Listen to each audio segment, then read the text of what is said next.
linya ngayon si Police Lieutenant Marlon Dante. Magandang umaga po, COP.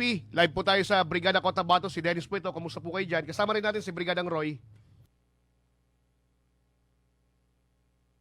One more time. Chief of Police Dante, Marlon Dante, sir. Good morning po sa inyo. Hello sir, magandang hapon sir. Magandang umaga po sir.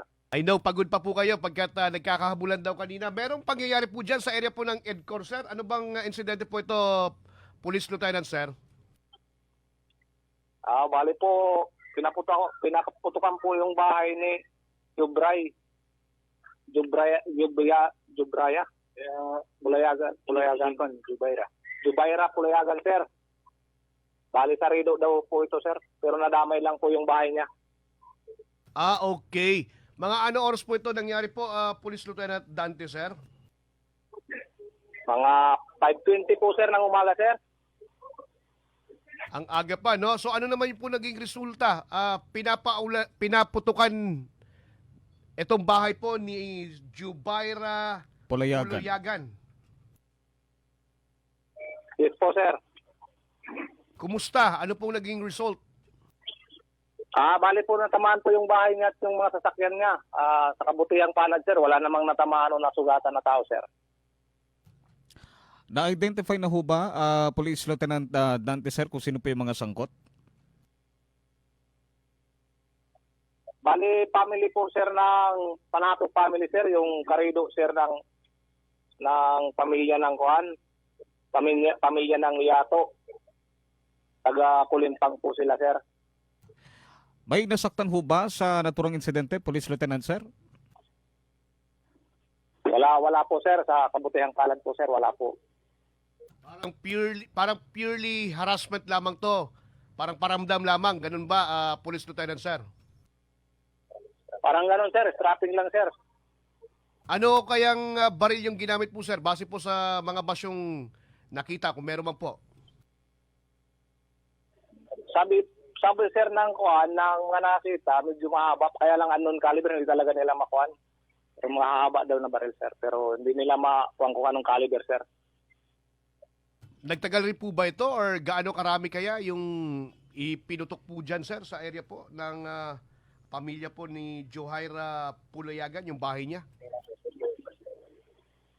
Actually, sir, mga hindi naman daw po nagtagal. Medyo malayo kasi yung istasyon namin. Pagdating po namin, sir, parang wala na yung kalaban. Nag-withdraw na pero nagkatpurso pa rin kami, sir. Nagkatpurso pa rin kami.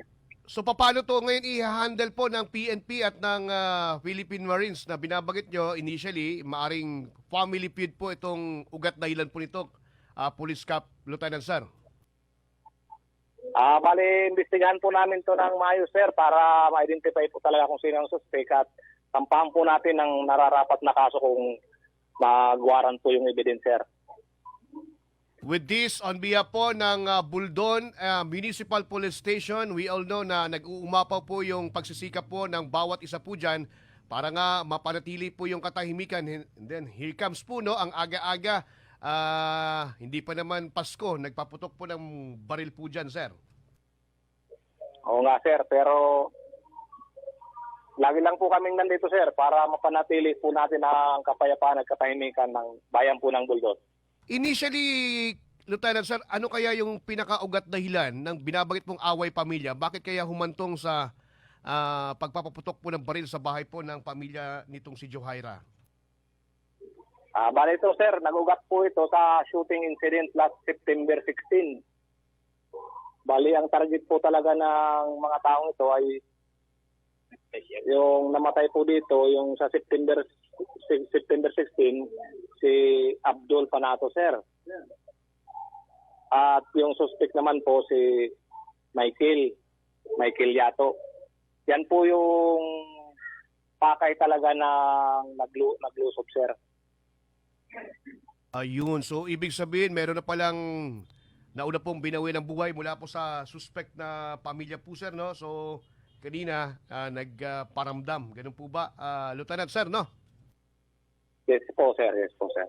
Sige po, good luck po sa inyo po mga magiging inisyatiba po dyan sa concern nito. Mabuhay pa rin po ang Buldon Municipal Police Station. Magandang umaga po sa inyo, Police Lieutenant Marlon Dante. Good morning.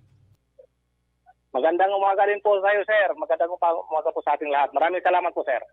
Nakasentro sa mga masasabi ninyo, sa mga sinasabi nila. Tira! Ang bahaging ito ay hatid sa atin ng Curamed Herbal Capsule. Laban mo to!